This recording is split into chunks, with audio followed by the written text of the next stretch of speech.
Joy Show. I'm Russ Joy. Figure that out because you're smart. It's also the name of the show. Welcome in. Hello. Hope you're having a great day. Hope you're having a wonderful Wednesday. Happy Hump Day. I already saw somebody in the comments shouting out Hump Day. Happy Hump Day. Hope it's a great day. You might actually be able to see a little latte art this morning. Let me see. See if I can kind of do that without spilling it. Did a little bit of latte art this morning. Thought it was important. So here we are. But welcome in. It is a fantastic Wednesday. Not if you're a baseball fan, though. It is certainly not a fun Wednesday if you had your entire hopes and dreams pinned to whether or not the U.S. team was going to win the World Baseball Classic. Spoiler alert, for those of you who have it on DVR and have avoided social media, I'm here to tell you, no, they did not win. Disaster class of epic proportions. Team USA's bats fell mostly silent for most of the game. Bryce Harper was the only guy of meaning with a hit throughout much of this final for the U.S. And then he has an opportunity late in this game.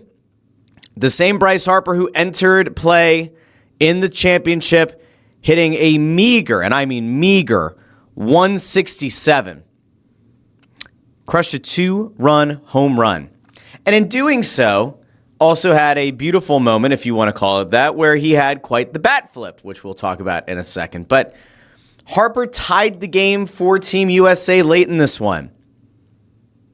I'm going to show you really quickly. You should have a moment here to appreciate the bat flip that came out of this. Let's see. We'll see if YouTube flags this or not. I don't see why they would. It's not part of a telecast, so we'll rock and roll with it today. And I want you to hear the crowd. I'm just doing this because I forget what it's like to have an exciting moment in the postseason, brought to you by Bryce Harper. But here we go. Here's Harper. Against Venezuela. Tease this one up. Bang! And that looks like vintage Bryce Harper. Turns around. Look at that. Hold up. Wait a minute. Something ain't right. Just check this back up.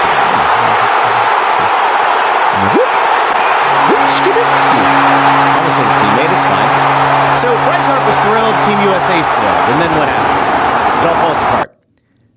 Because Miller wasn't allowed to pitch in the 9th inning because his team had a condition set that he's not allowed to pitch in the final unless it was a save situation for Team USA, which apparently, we could talk about this with the World Baseball Classic in general. That kind of interference doesn't help.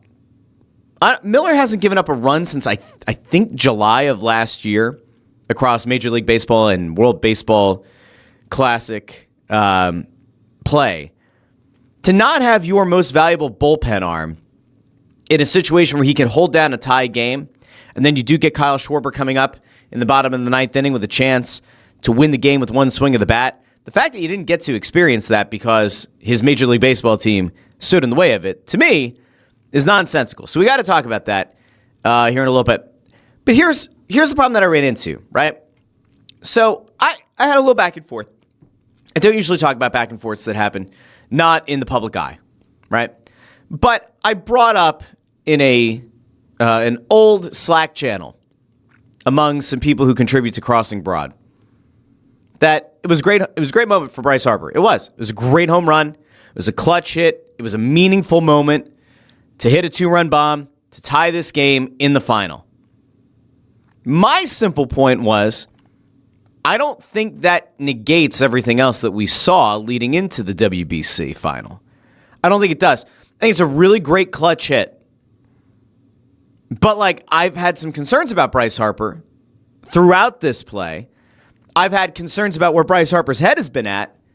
Because if you remember, and of course you do, when the Phillies came into camp, Bryce Harper decided to bring to the forefront, bring back up something that was said publicly by Dave Dombrowski about him not having an elite season last year. And I was at least slightly concerned about the fact that he was so focused on it months later and brought this thing back up that I largely had thought was dead, right? That this entire concern around whether or not Bryce Harper was going to take it negatively, I thought that concern was done. And then Harper shows up and he's got batting practice where he wears a shirt that says not elite and all that lovely stuff. And I started to say to myself, this doesn't seem like a guy who's fully locked in. I want to believe that Harper is going to have something closer to an elite season than whatever he was last year. But I'm not so sure. I'm not sounding all the alarms. I'm not taking a 6-game sample before the final and saying that this is indicative of what Bryce Harper is going to be. But man, if there was one guy that I thought would ultimately walk into this World Baseball Classic with a massive chip on his shoulder and do anything and everything in his power to have an elite tournament, I thought it would be Bryce Harper. And I will also point out that while Aaron Judge certainly struggled, right? Judge did not have a great tournament, and he was a no-show in the final. You still have Aaron Judge hitting behind you. I expected this to be a much better tournament out of Bryce Harper. I did.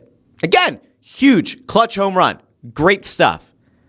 But going into that final, he had 1 extra base hit. He had 1 RBI. 167 overall, right?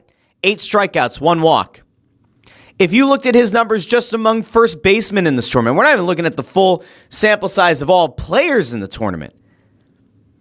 He was 16th in RBI among first basemen. He had the most strikeouts of any first baseman in this tournament. He was tied for 18th in average among first basemen. He was 25th in on-base percentage among first basemen. He was 21st in OPS among only first basemen. This was not a good tournament for Bryce Harper. Again, really clutch moment. Not taking anything away from him. Huge hit. Massive hit. That's 1 swing of the bat. And yes, it came at a clutch moment to tie the game. But the concerns that I had going into the WBC were not wiped away. They were not erased because of 1 swing in the final. Now, would it be ideal if Bryce Harper rides the momentum, takes that wave of momentum, and now we see him return to the Phillies and he starts to tear the cover off the ball and everybody's feeling great, and then we get to April and May and Bryce Harper's looking more like the former MVP than the guy who last season felt largely underwhelming? Yeah, that'd be swell. I'd be thrilled.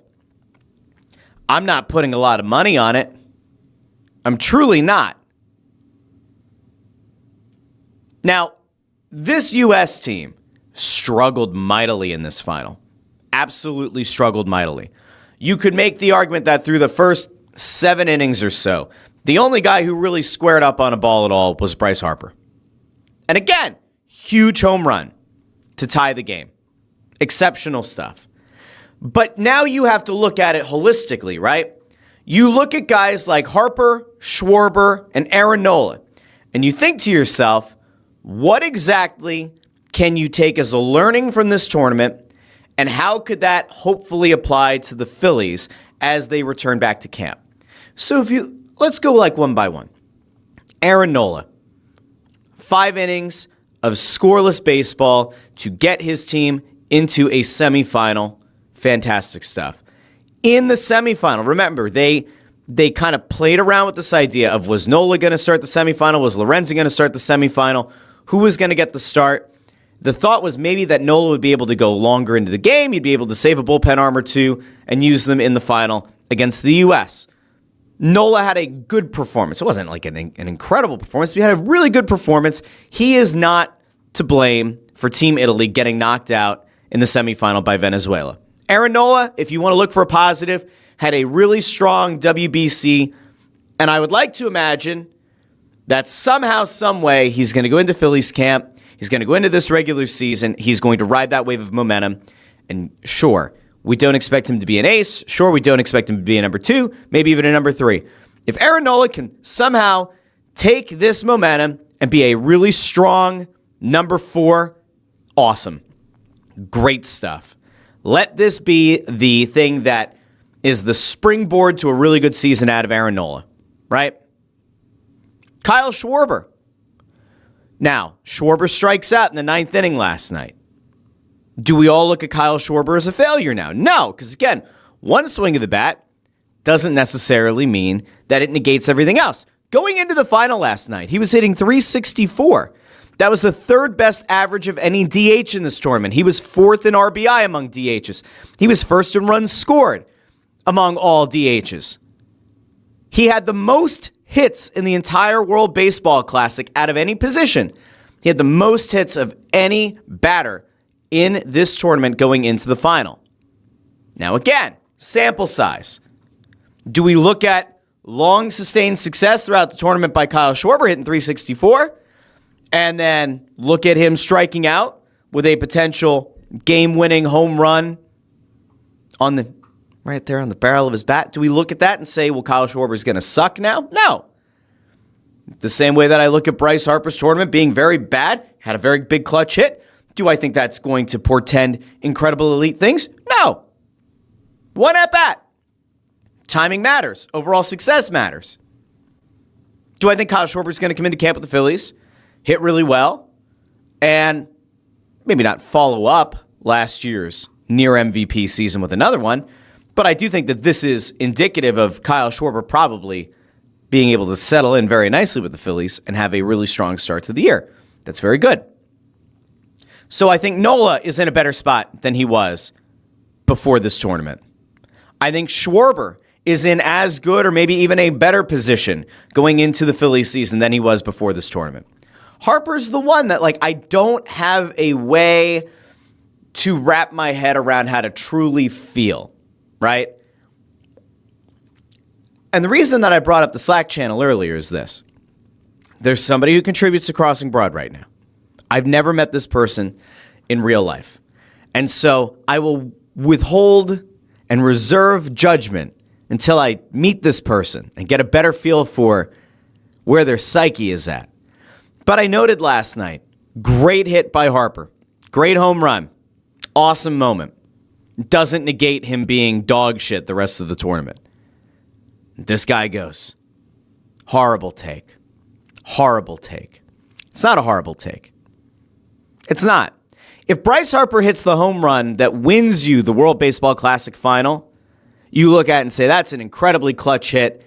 Hell of a job by him. Let's hope that goes into spring training. Let's hope that goes into the regular season. Hell yeah, Bryce Harper. Suck on it, Dave Dombrowski. And then we probably still look at it and say, yeah, he had a rough tournament up until that point, but hey, he got the game-winning hit. We have a similar reaction here, and he's the one who tied the game. He's one of the only guys who found any kind of success at all against the Venezuelan pitching staff. And yet, if you are so unbelievably bowled over by one swing of the bat in the final, and that negates everything you saw in the games prior, that to me means you're not being objective. That's like fanboy thinking. That doesn't work. Not to quote a Hulk Hogan here, but it doesn't work for me, brother. It doesn't. And by the way, this isn't being hyperbolic. This isn't pulling some kind of sports talk radio bullshit shtick. Because if I wanted to do the sports radio bullshit shtick, I wouldn't acknowledge what a clutch hit it was by Bryce Harper. I wouldn't. If I wanted to play the other side of this on sports talk radio, I'd talk about how that one swing of the bat means more than any other at-bat that he had in the entire tournament. Try to give you a little bit of nuance here. You could agree, you could disagree. Do I think that not playing Gunnar Henderson until he got a pinch hit late in this game was a good idea? No. Do I think the U.S. team made a mistake by not taking Trey Turner? I saw that in the comments. I don't know. Maybe. I don't think so. I know that he was Captain Clutch for Team USA in the past. I don't know if Trey Turner's the reason that you didn't win the final. I would say that Aaron Judge becoming a total no-show was certainly a big part of it. I think a lot of people took their lead based on how Aaron Judge was going to do in this tournament. I mean, Bryce Harper, early on when this team got together, Harper looked up to Aaron Judge literally and figuratively. I mean, he was glowing. He almost looked like a mentor seeing their protege hit this next level that they didn't reach themselves. That honestly is what I felt it looked like Bryce Harper was kind of pulling out when he saw Aaron Judge going into camp, going into this Team USA camp. So this has been a little bit of a mess. This Team USA WBC performance was erratic. It wasn't nearly as dominant as you would have liked it to have been. And the final is very, very disappointing. But I guess we can all sit back and feel good about the fact that Bryce Harper hit a home run late in this game. I will note one other positive around Aaron Nola. Remember, when he pitched against Mexico, he hit 94.5 miles per hour on the gun. He only did it 3 times last year. His velocity seems to be up a little bit over what it was a year ago. Is that a good sign? I would say so, sure. Like, why not? So again, Nola, feeling better about him coming out of this tournament. Schwarber, as good or better. Harper, not so much. Now again, if you want to live in the world of that one hit wiping everything else away, you can. But I would point out that that's kind of an exercise in futility. There is some folly to that. Because if that is the case, if you are willing for that one hit to be the thing that negates everything else, I would ask, would you be happy with that in the playoffs? Because remember, there are some earlier times when Bryce Harper was Captain Clutch. But last postseason, did you feel like he was Captain Clutch? Did you feel like he was a consistent hitter for this team? Do you feel like the last 2 postseasons, he's felt like an incredibly consistent player in the postseason who has drastically altered the Phillies' playoff fortunes? I think the answer is nay. All right, I'm going to go out to the comments, and then we're going to jump around. We got more stuff to get to. Let's see. Chris Freed takes it to basketball here. Says, Embiid has played in as many games as he has now missed in his career. If I say it was a mistake to draft him, you say you're an idiot. That's what I would say. Yeah, it was still the right decision to take Joel Embiid in that draft. I could remind you of who was taken before him. Should we redraft? Let's do the Joel Embiid draft. Andrew Wiggins got taken first overall. Remember, everybody wanted to go #winless for Wiggins. Do we remember that? Jabari Parker got taken. There were some early comparisons to a young Kobe. Did we ever think that that was real? I don't think so. Where is he playing now? All right, good question. Good point. Embiid gets taken 3rd overall in that draft. Navicular bone break, back issues, okay? Who got taken after Embiid? Aaron Gordon. Would the Sixers be a better franchise with Aaron Gordon? No. Dante Exum? No. Marcus Smart? No. Julius Randle? No. Nick Stauskas? No. Noah Vonleh? No. Don't tell Elliot Short-Parks about that one either. Elfrid Payton. Remember Elfrid Payton? No. Doug McDermott? Dario Saric? Zach LaVine? TJ Warren? Adrian Payne? Yusef Nurkic? James Young? Tyler Ennis? Gary Harris? Bruno Caboclo? What the hell is that? Caboclo? Do we even know who that was? I don't know. Mitch McGarry, Jordan Adams, Rodney Hood, Shabazz Napier, Clint Capella, PJ Harrison, Bogdan Bogdanovic, CJ Wilcox. Come on. Like, what are we doing? No, it wasn't a mistake. His body gave out on him. It sucks. I think pretty clearly he was the best player in that draft. If you had to redraft that draft, knowing everything you know about his health, Cleveland ends up taking Joel Embiid #1 overall. And they probably believe that they would be able to get a championship with Embiid playing with Kyrie, or Embiid playing with LeBron, or Embiid playing with Kyrie and LeBron. Not a mistake at all.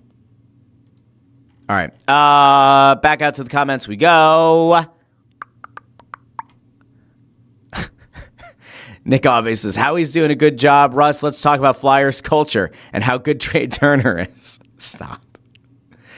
Natural Born Thriller, 9025, asks, why doesn't anybody ever mention Christian Kyrou? Former second-round pick, 22 years old. 32 points in 47 games for the Phantoms. Because I don't think that there's anybody within the organization right now that views him as being a guy who could make that jump to the NHL and be a contributor right now. We'll see how he finishes out the season for the Phantoms. I have not spoken to a single human being who's like, oh, yeah, hell yeah. If we have an injury, we're bringing up Christian Kyrou. I don't see it. At least based on the fine folks that I've had conversations with. I don't get the feeling that they're about to like bring him up imminently or think that he's going to be an impact player for this team. All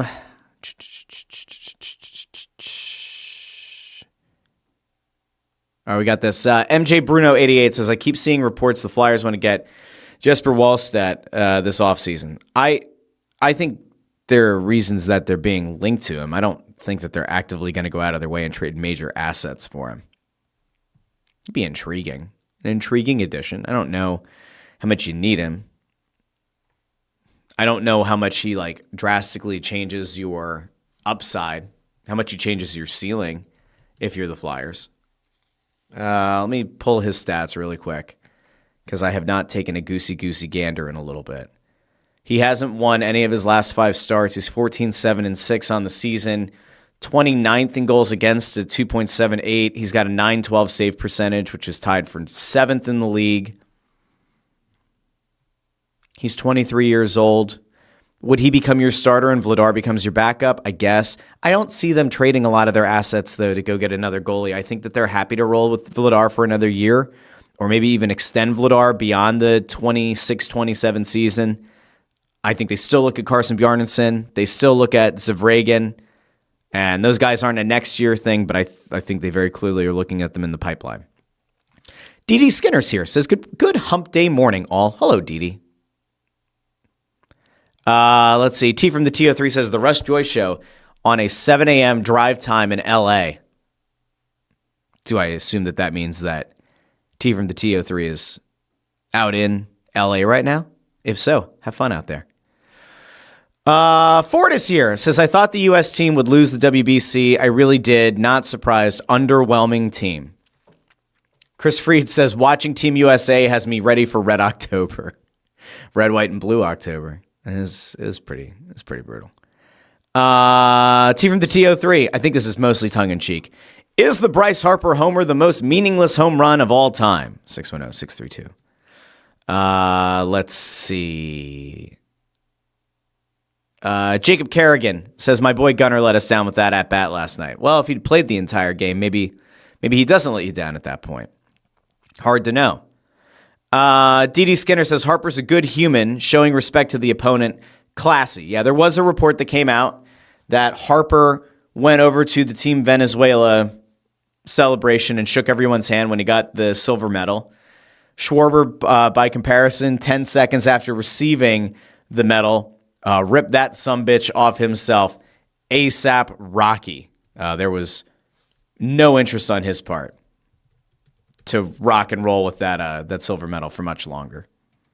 So, let's see. Let's keep going. I see. What is...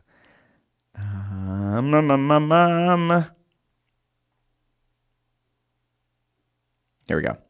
MJ Bruno 88 says, obviously it's nice to see Nolo with some stank on his fastball early on.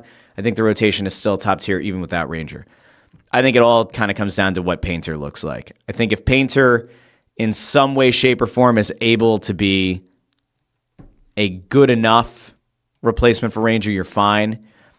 If he's anything other than very good, that rotation is worse than last year.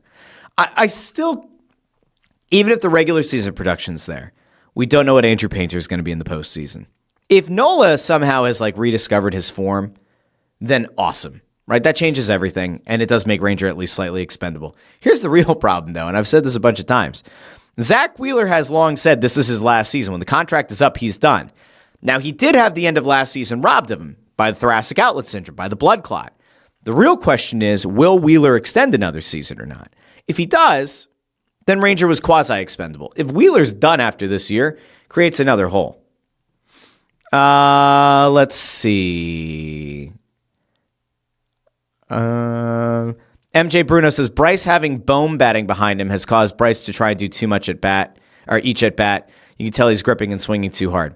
Yeah, except that shouldn't be the case. Even with Aaron Judge struggling behind him, that should not be like even remotely in the conversation. Not with Judge behind him. It is kind of funny, though, to think, like, I think that Bryce Harper is justified in being frustrated with the lack of movement this offseason by Dave Dombrowski with this lineup. Like, Garcia, was it yesterday, had 4 hits or whatever, or he had 4 balls that he put in play at over 100 miles per hour. And so people are getting excited again about Adolis Garcia. That's your Nick Castellanos replacement. That's not the replacement for Bohm in the lineup. They needed to get a right-handed bat who could actually be a threat behind Harper. Failed to do it. Again, this is why I'm not totally thrilled with the idea of this team being one that can get the job done in the National League or even really taking it to the Dodgers. Let's see. Here's a good question. WAJ7860 asks, thoughts on Craig Button's take on the Flyers and Luchanko? So for those of you who missed it, and maybe we'll get over to hockey here in a second. We have a bunch of other stuff we have to get to at some point here on the show today. Craig Button, who I'm not exactly a big fan of, I have to be honest. I'm not a big Craig Button believer or fan. He went on to a show and essentially floated the idea that, like, the Flyers could look to trade Jett Luchanko. I'm actually going to play it here for you because there are times that I feel like Craig Button does have a decent pulse on what some teams are thinking. This is Craig Button talking about the possibility of the Flyers dealing former first-round pick Jett Luchanko. Okay, do they have, like, I'll give you an example. Jack Nesbitt and Jack Berglund both play in Philadelphia, and they're both similar type players. Do you want the same type of player? Jack Berglund was the captain of the Sweden World Junior team. Jack Nesbitt was the 12th overall pick last year who they traded up to. I think they're similar players. I think they're 3 Cs. But could you make a deal with they go, well, we'll give up one of them. What are you going to give us? Like, I think there's opportunity there. They might be willing to trade Jett Luchanko. I don't see Jett Luchanko as a top end player. Oh. But, you know, these are the conversations you need to have, Matt. You know, you know why he doesn't view Jett Luchanko as a high end top player? Because he's not. And he wasn't in the draft. And he's not going to be a top end player. I would love for nothing more than from 10 years from now, somebody clips this show, they take that little quote right there, and I get roasted, I get lambasted, and people tell me what a moron I was this entire time. Jett Luchanko has shown no signs to this point of having 1C upside, 2C upside. Right now, your best case scenario with Jett Luchanko is a 3C. Is he still young? Yes. Do I expect a guy who's playing at the current level that he's playing at on the team? Remember, when he got dealt to Brantford, the thought was, oh, he's going to be surrounded by better talent. Now he's going to really start unleashing. Now the point production is going to jump in a significant way. That hasn't happened. And so, is there a chance that Jett Luchanko eventually gets to the NHL, is surrounded by better players, more skilled players, more talented players, and all of a sudden he finds an entirely different level to his game? Yeah, anything's possible, I guess. Do I foresee it happening? Not right now, not based on what we've seen to this point. There's a reason that so many people were absolutely shocked, maybe not appalled, but certainly shocked by the Flyers' decision to take him where they did in the draft, to pass on a Zeev Buium, to pass on a Hellenius, to take a very unproven commodity in Luchanko, who, by the way, isn't exactly like the biggest guy in the world. Like, he's still listed at 5'11", 190 pounds. It's not exactly a big dude. Maybe he will grow. He's 19 years old. Maybe you can look for a little bit of positivity there. Maybe you feel better about it. I don't know. Luchanko hasn't done a lot so far this season to make me feel great. He's played 38 games in the OHL. He has 7 goals on the season. 7 goals in 38 games. 7 goals in 38 games. Does that move the needle for anyone? Overall, he's got 43 points in 38 games. So he's technically above a point per game pace. Does that move the needle for you? Could you make the case that you would like to see him at like closer to 1.5 or 2 points a game at that level after being the number 13 overall pick in a draft? Probably. Probably a good chance. He had 17 points in 11 games with Guelph. Remember, there was that one game, I think he had 5 or 6 points or whatever, right? Like he had a skewed game. He's less than a point per game player since going to Brantford. Again, a much better, stacked, talented team. He's got 26 points in 27 games, so he's below a point per game since being moved to the better team in Brantford.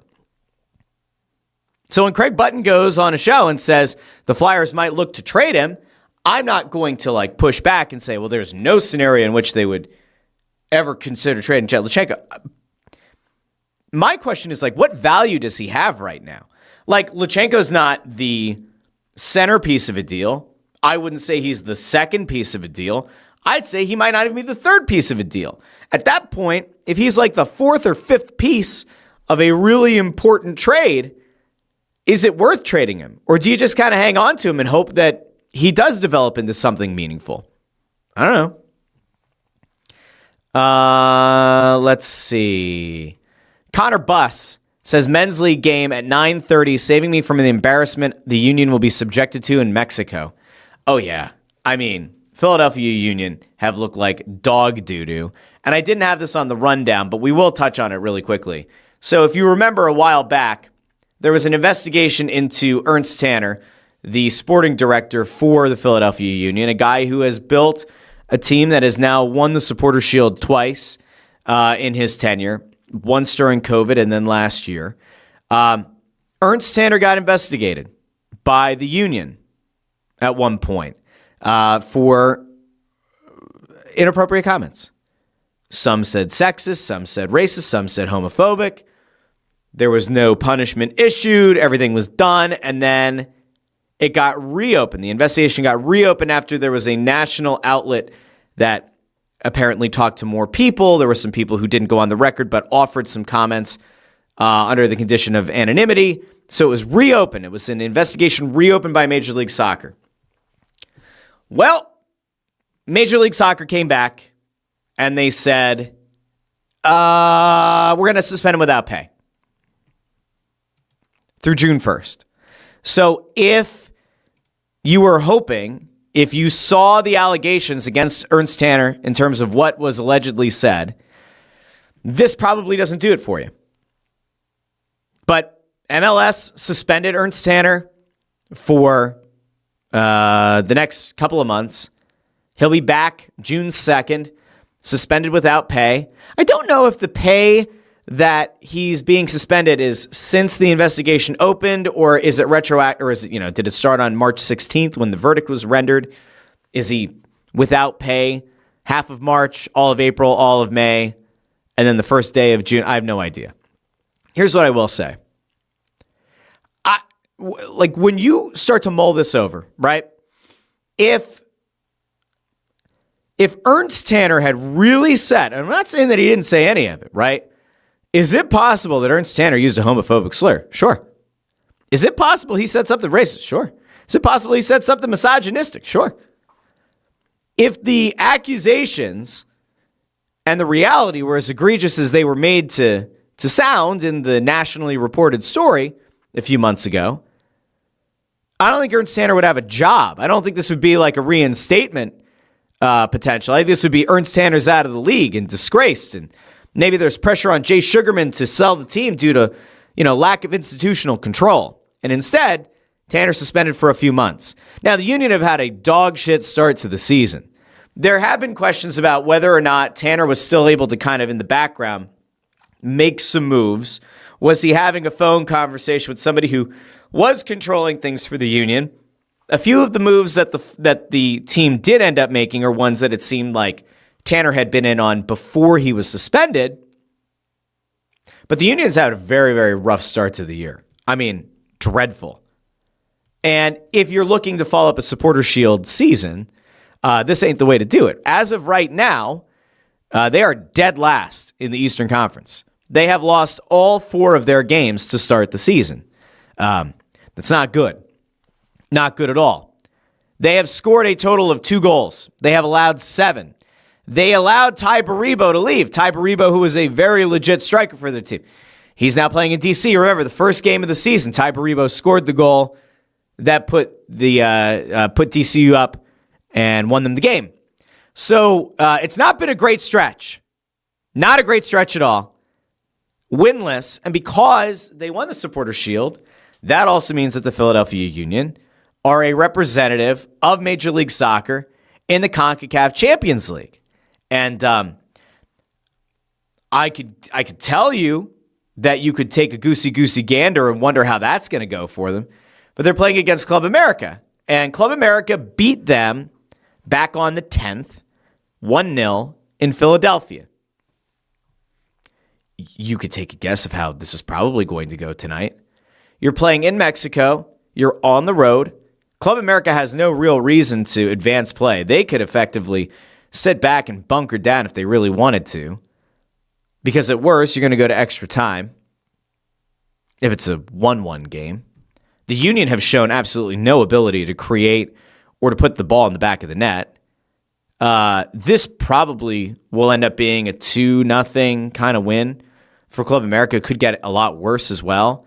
Also worth noting that Club America hasn't exactly had a great start to their season over in Liga MX. They're 5-2-4 on the season. They have a +3 goal differential. They're not like lighting anyone up, right? They're not lighting that league on fire. And yet, they're having a better year than the Union are so far. So again, make of that what you will. All right, look at that. We actually did a good job. We got to the Union in here too. Just when you thought we couldn't get there, here we are.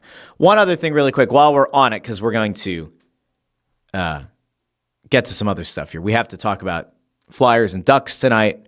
We have to talk about an Eagles signing. But there is one thing that warmed the cockles of my heart, because there's a guy that I absolutely adored as a soccer player when he was playing on the field. And that's none other than Zlatan Ibrahimović. And in case you missed it, and you might have, hopefully you didn't, but maybe you did, Zlatan is going to be featured on Fox's World Cup coverage this year. Now again, will Fox take down this video on the YouTube? If it disappears on YouTube, if this commercial disappears, then you'll know Fox filed a claim against the Russ Joy Show. Don't do that, Fox. Be nice. I'm here helping to promote the World Cup. Let's just check out Zlatan. What's going on, Zlatan? Bonafide stuff. Look at this. In Italy. Love Italy. Where has everybody gone? The Olympics is over. True. But that's no reason to be sad and depressed. There he is. It felt good, no? Cheering for your red, white, and blue. All the gold medals. It was nice. But the snow is melting now, and you don't know what to do. How about some soccer? A little footy? You want to watch the best in the world. CM Punk? Bring the American people some good news. Not only is FIFA World Cup coming to Fox this summer, so is Zlatan. See you soon, and you're welcome, America. I love it. All right, so listen, Zlatan Ibrahimović, for those of you who do not follow soccer, you are going to love him. If you're going to tune into the World Cup at all, the same way that you tune into the Olympics when they're happening, you are going to love Zlatan. He is one of the most charismatic human beings outside of the U.S. to play this sport. He was, I would argue, one of the best of his generation. We love Zlatan. Awesome guy. And I'm excited for the World Cup. June 11th. Can you believe it? Like, it feels like it's a while away, but it's really not that far.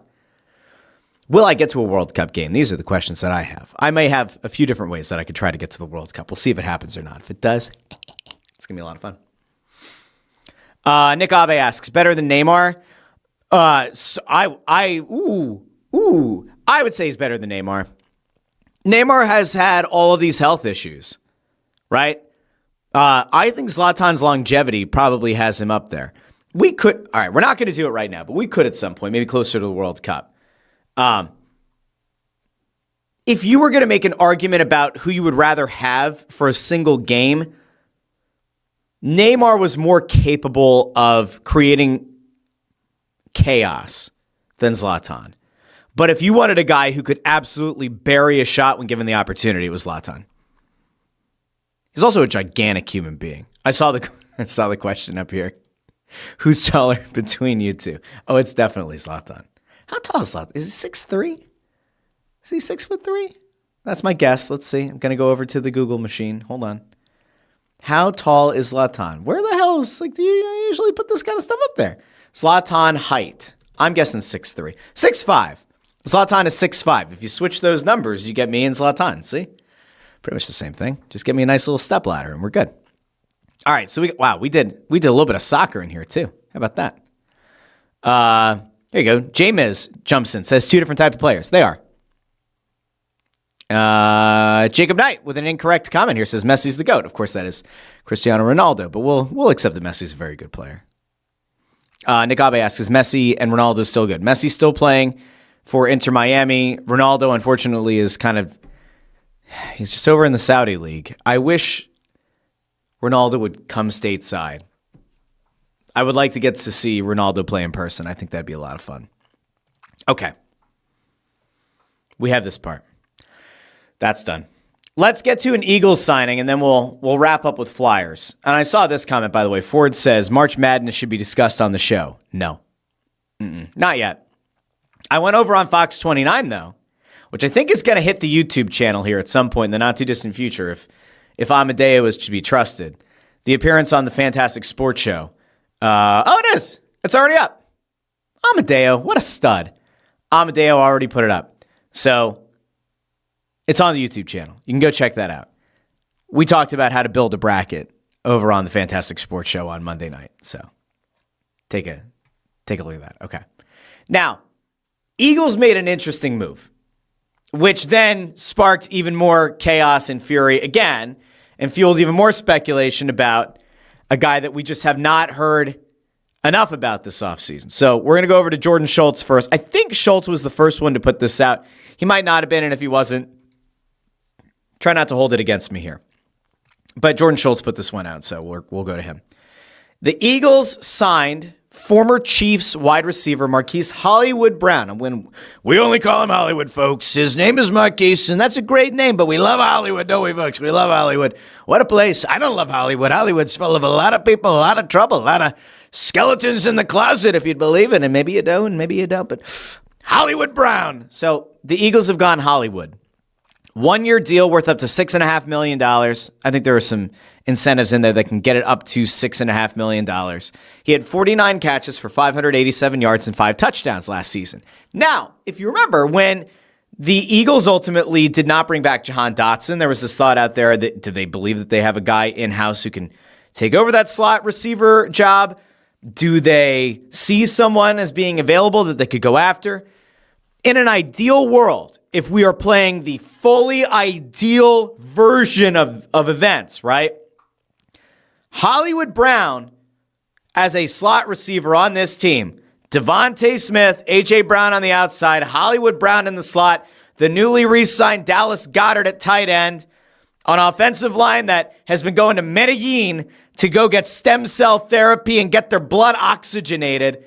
With Jalen Hurts and Saquon Barkley coming back, that should be a hell of an offense. And Hollywood Brown maybe becomes quite the versatile weapon in Sean Mannion's offense. See, if the Eagles brought in Hollywood Brown with Kevin Patullo, we have a pretty good idea of what kind of routes Hollywood Brown would be running. There would be like one. He'd probably run a go route every play. Or maybe he would run a hitch.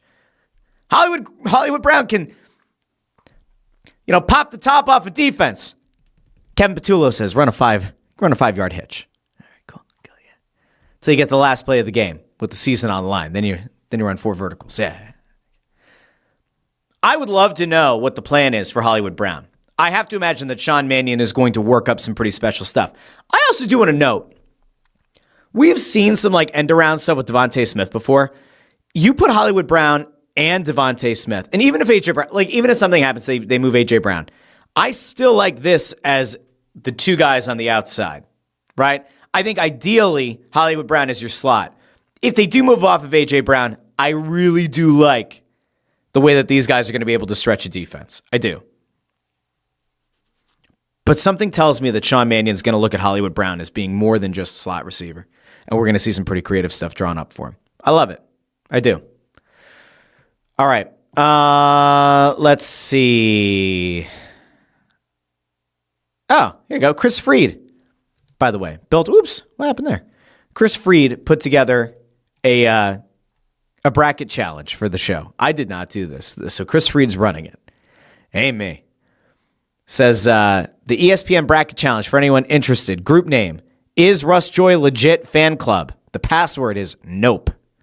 So if you want to go join, there you go. Chris Freed, you should have the ability over in the community on the YouTube page.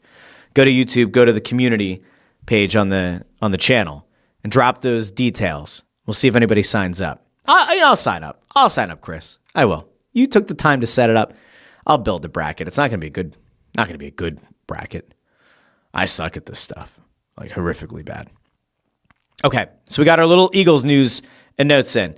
The reason that I said that this started some additional fodder for Eagles discourse is that, of course, they brought in Hollywood Brown, and then that started up another cycle of A.J. Brown is probably going to get moved. And why did that change? Well, because Adam Schefter went on to a show, and Adam Schefter I would argue this is about as clear as day, signaled that A.J. Brown would rather not be here. Now, do I believe Schefter? I have no idea, but this was Adam Schefter talking about A.J. Brown. And so I still would lean towards an A.J. Brown trade because I think that's what he would prefer. So he's still throwing out the idea that A.J. Brown would rather be traded. We know that the Patriots have been linked to him. We know that the Rams have been linked to him. And I have largely been against moving A.J. Brown. But I will say one thing changed my mind on it a little bit. And it's not the incessant number of stories and tweets and Diana Rossini bullshit that gets put out on Twitter. The thing that got me thinking was a trade that went down between the Broncos and the Dolphins. Because if you can fleece a team to the tune of what Miami just got for Jalen Waddle, well, then maybe you do consider trading A.J. Brown. This is the trade that went down. The Broncos received Jalen Waddle and Miami's 4th-round pick, which is the 11th pick in the 4th round in this year's draft. Miami receives a 1st-round pick this year, 30th overall, along with their late 3rd and 4th round picks, 30th in each round in this year's draft. So they got a 1st, a 3rd, and a 4th in exchange for a better 4th round pick and Jalen Waddle. A 1st, a 3rd, and a 4th. Now, if you're the Eagles, do you have holes? You do. Have you shown a very good ability to draft, especially of late? You have. If there is a trade out there to be made, that's a 1st and a 2nd, or a 1st, a 2nd, and a conditional pick, or a 1st and a conditional 1st in a future draft, I think you definitely have to have the conversation now. See, my problem right now is we don't know. I don't know. I'm not there. I don't talk to A.J. Brown or anyone within the organization enough to know. Does he really want out? If he doesn't want to be here, and there is a really great trade that comes across, you have to think about it now. I had hoped that by this point, these rumors would have died down. They haven't. So anything short of A.J. Brown flat out saying, I want everybody to stop talking about this. I have no interest in being traded, not to New England, not to L.A., not anywhere. I want to be here. I told the team I want to be here. I intend on being here, which I think he kind of has to some extent. I don't know. I'm honestly just at a point now where I am very annoyed that every time the Eagles do anything, the question is, well, does this mean that A.J. Brown's getting dealt? June 1st can't come fast enough because the thought out there has been, continues to be, if the Eagles move A.J. Brown after June 1st, the dead cap hit goes from $40 million or whatever, I think, down to $20 million. You can split it over 2 years. It's not a poison pill. But man, this is just brutal. Just brutal. Here you go. Carl Bradley says the value is out there. This is 100%. Does AJ want out? Yes or no? That's the only issue. Correct. That's where the annoyance factor comes into play for me. This shouldn't be that complicated. And if he does want to get dealt, I get it. The reason that it hasn't worked out yet is because they don't want to take on a $40 million dead cap hit. If he really doesn't want to be here, then move him after June 1st, I guess. But I would much rather see A.J. Brown on this team. An offense, again, like I said before, an offense that has Devontae Smith, A.J. Brown, Hollywood Brown, Dallas Goedert, Saquon Barkley, Jalen Hurts, and a hopefully much healthier offensive line with a new offensive coordinator, new passing game coordinator. Hell yeah, like I'm in on that. This is a really good thought. This is a really good thought out of Jake Riley over on YouTube. What would be a bigger disaster? Sirianni coaching the Flyers or Tocchet coaching the Eagles? Tocchet coaching the Eagles. Somebody would deck him. I'm like 100%. No. Now, actually, that's on first. All right, let me think about this one. So,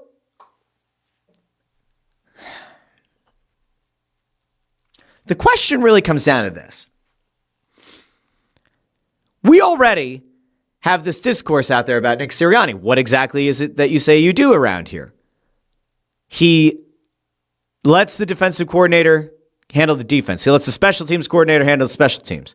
He presumably is going to allow, hopefully, this offensive coordinator to do the offensive coordinating, right? Maybe he'll have some influence there, but for the most part, just kind of go around, be the vibes guy. If he were to join the Flyers staff and take over, he would likely defer to the assistant coaches and be a vibes guy. Nick Sirianni on the bench, getting in the face of the opposition, yelling at the refs. Could work. Rick Tocchet coaching the Eagles, I don't think it would work. The only part of that would work is he would have some respect from the players that he played hockey. Hockey guys are tough. I think that's about where it starts and ends. So I would guess Sirianni coaching the Flyers would be more successful, is my guess. That's my thought. Amadeus says Sirianni would be another culture hire. Well, then he kind of fits the bill, doesn't he? WAJ says football players would love Tocchet's mentality. Maybe. All right. Last thing I wanted to get to, I think. I got to double check my rundown here. My unofficial, official rundown for today's show. I got to think about this one for a second. I think we got to everything else I wanted to get to. Last thing is a game that's going down late tonight. It's a 10 o'clock game. The Flyers are in the midst, or about to begin, a 3-game road trip. They've got Anaheim, they have the Kings, and they have the Sharks. Tonight is a very big game, a very important game, as it represents the first time that Trevor Zegras has been back in Anaheim since getting dealt to the Flyers last offseason. So you have Trevor Zegras and Jamie Drysdale returning to Anaheim, where they will face off against Cutter Gauthier, Ryan Poehling, and the Ducks. The interesting thing is going to be it feels like every offseason now, you're having a conversation about which Duck is going to end up on the Flyers in the following season. And is Mason McTavish going to play in this game? Is he going to be a healthy scratch? Is he going to do anything against the Flyers? I don't know. The guy that I'm going to have an eye on tonight, though, the one that you should all have an eye on without question, right? For a lot of reasons. The guy that you should 1,000% have an eye on is Leo Carlsson. Without question. Because Leo Carlsson went 4 straight games without recording a point and then had a little bit of a mini breakout in Montreal a few nights ago where he put up 2 goals and an assist. Now, the reason that I say you want to keep an eye on Leo Carlsson, the 21-year-old center from the Ducks, is that Leo Carlsson is one of the restricted free agent centers that will be available for an offer sheet this offseason. Now, again, do I look at what Leo Carlsson has done this year and fall out of my seat? No. Do I think he would certainly be a very good player for this team? Yes. So far this season, he has played 55 games. He has 55 points. That, of course, makes him a point-per-game center. He would automatically become the Flyers' number 1 center. He would probably become their number one center of the future. Maybe you would then be able to have Trevor Zegras next year play 2C. All of a sudden, you've got your center issues at least somewhat resolved. Even if you don't want to play Zegras at center. All right, he's back to the wing. I don't know what that means for your 2C. But Leo Carlsson is going to be a very interesting guy to keep an eye on tonight. He'll be an interesting guy to keep an eye on this offseason.